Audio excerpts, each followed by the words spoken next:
Wuthering Heights. I don't think it's any exaggeration to say that this song is indeed a masterpiece, written by Kate Bush when she was only 18 years old in one evening. Let's talk all about this masterpiece.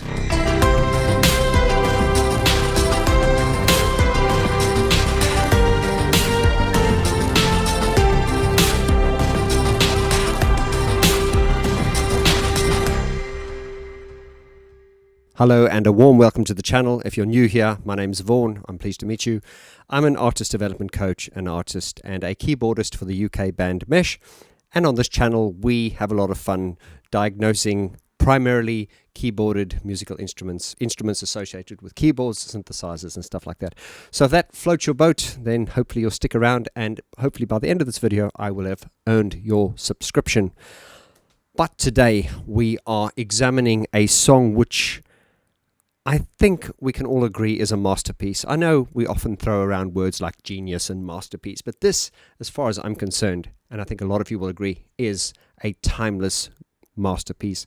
Kind of like a Gothic masterpiece. So just referencing this from Wikipedia, it goes on to say that Wuthering Heights was the debut single by Kate Bush, released on January the 20th, 1978. Through EMI Records, it was released as the lead single from Kate's debut album, The Kick Inside, from 1978. It uses unusual harmonic progressions and irregular phrase lengths, with lyrics inspired by the 1847 novel Wuthering Heights by Emily Brontë. Brontë. Excuse my pronunciation, I'm not posh. Now, Kate Bush wrote this song in a single evening at the age of 18 years old, and that just blew my mind. And before we go any further, I'd like to wish Kate Bush a very happy birthday. And I always remember her birthday because it's a day after mine being July the 29th. Kate Bush was born on July the 30th, 1958, and I always remember her birthday. In fact, all the best people are born in July. If you disagree, leave your comment below. If you're a Leo, you're the best type of July person. Leave your comment below. But anyway, let's not get childish.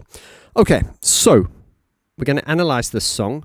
I'm going to just break it down in a very simplistic form. I'm not going to get too technical. So if you're not a musician, if you're just a fan, this video is not aimed at just learning how to play the song, but I just want to talk about the insights, the structure, and some of the progressions, as they come to me right here in real time on the fly. So jumping straight into the song, just the first few notes are completely unmistakable.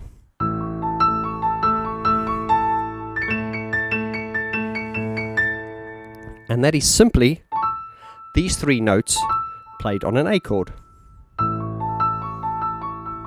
And then up an octave higher, and the syncopation changing a little bit.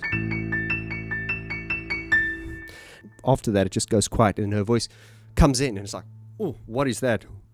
Out of the winding. I'm not going to try and sing it. Kate had an extremely high range and unique voice, so I'm not even going to try and attempt to reach it.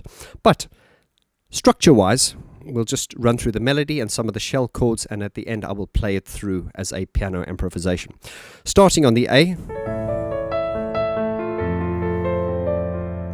to an F, and then to an E, and then to a C sharp.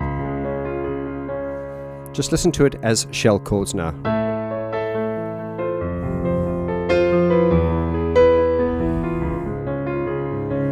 I think we can all agree it's very, very unusual, but now let's examine the melody.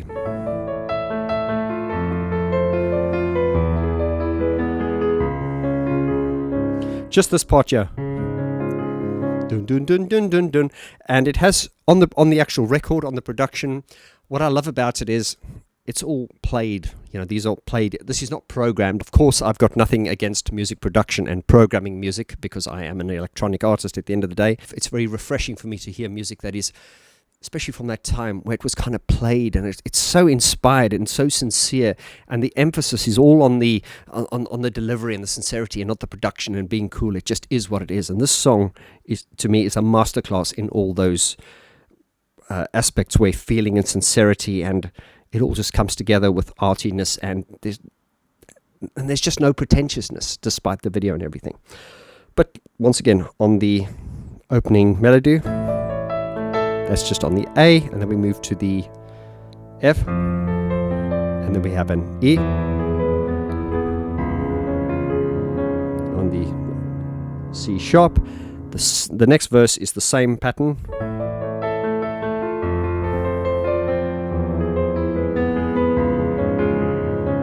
And then the third part, same chord sequence, the How Can You Leave Me, but a bit of variation on the melody.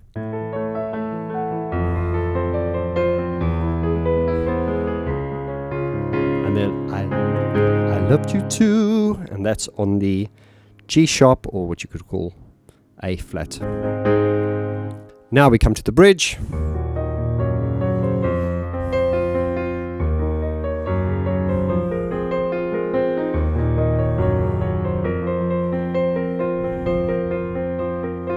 That's where the chorus comes.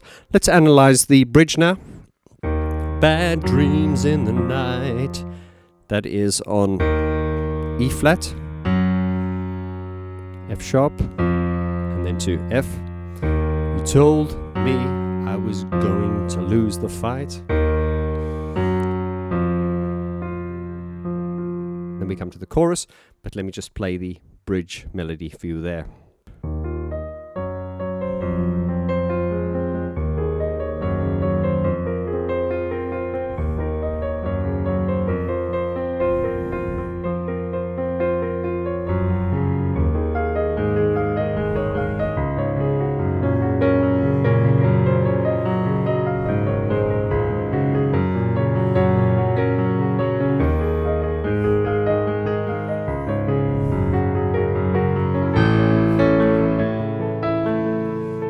See, it's really, really flowy. Sorry, I got carried away there for a moment.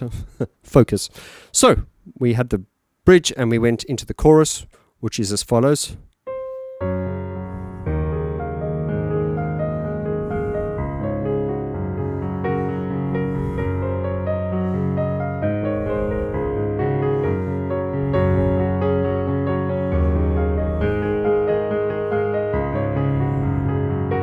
And then it just comes straight back into the A. The movement I feel on the chorus is not as sort of out there. It's a little bit more conventional if you listen to it.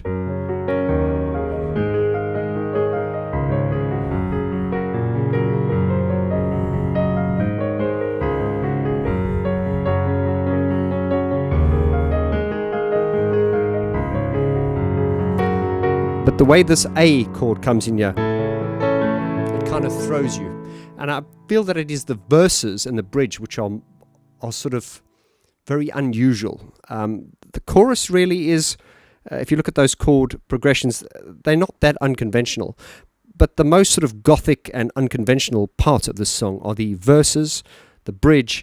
When you get to the chorus, it feels a little bit more familiar. It has a kind of, the chord structure and everything. It's a bit more conventional, but just the way it moves from the verses to the bridges to the choruses, so you have these unconventional Gothic sort of feelings and flavors, and when you move to the chorus, it feels more familiar. And once again, these things are hard to explain because these are emotions, and sometimes I always say sometimes vocabulary cannot fully explain the emotions we feel. But just sort of demonstrating that what I mean.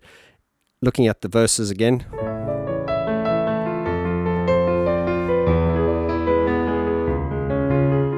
It's just dun dun dun dun dun dun. It just comes to you.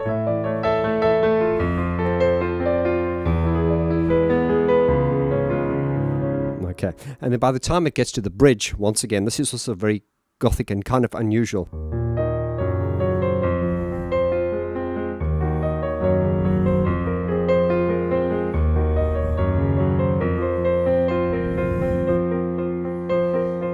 And then there's familiarity. And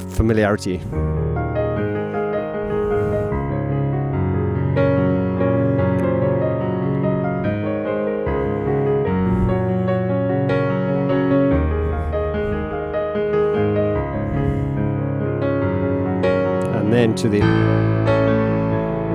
So the second verse is once again the same chords, but it just gets more intense, not only in the performance, but also in the expression of the instruments. And it's... Oh, it gets dark.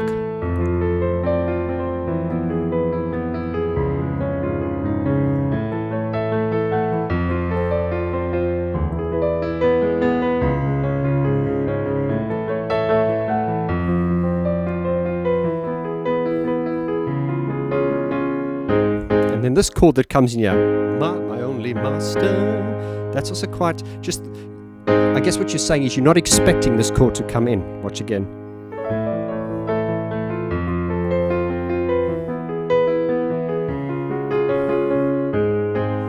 So it's just, now that's a friendly chord. And then of course, when you land on this chord, it feels like a safe place, like steady ground. But then it just comes into the bridge. So the way it goes from this kind of friendly, familiar, steady chord into the next chord, it just feels like it catches you off guard.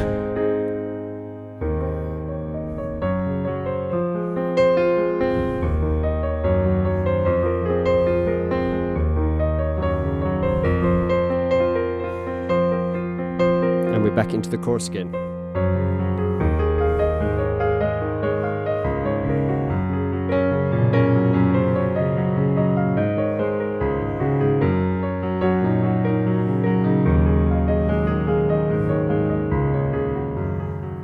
Now we have the middle eighth, and this is back in the days where bring back the good old middle eighth. The middle eighth is quite a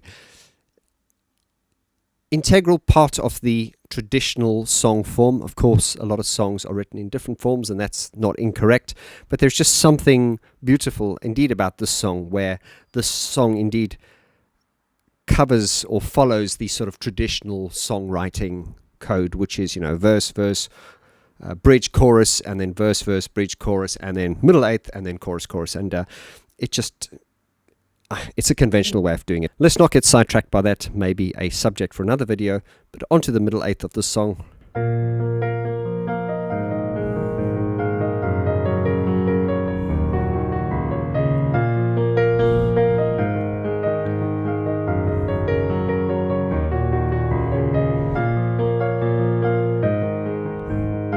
Then to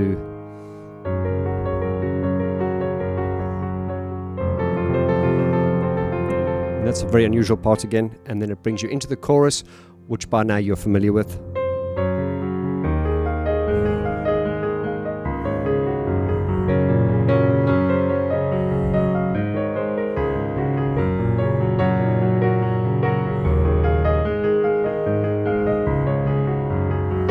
It just plays out the chorus, and it goes and goes and goes until we eventually get, and then it ends the way it started, completing the circle.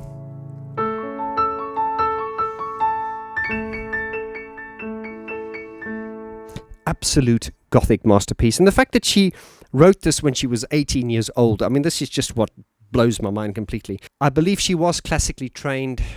Correct me if I'm wrong. She did go to arts and drama school. To me, Kate Bush is a real artist. She's absolutely authentic, and everything you see there is real. There's no pretense. The talent and the theatrics all go together because, she is the real deal. And my late friend, bless his soul, Brian Griffin, he could vouch for this because we have spoken in some of the interviews you may have seen where he talked about working with Kate Bush, and she was really inspired by the photo shoot which he did for the Depeche Mode's A Broken Frame, that iconic photo, and she wanted that same kind of flavor for some of her photo shoots. And of course Brian talks about working with her and doing those photos, and I remember Brian saying to me that, "Oh, Vaughn, she was a remarkable woman." He had such great things to say about her, and he just said when he met her the first time, he said she kind of took his breath away. She was just that beautiful and that angelic. And God rest your soul, Brian. I miss you so much. But I hope you enjoyed that. If you're new to my channel, this is how we roll.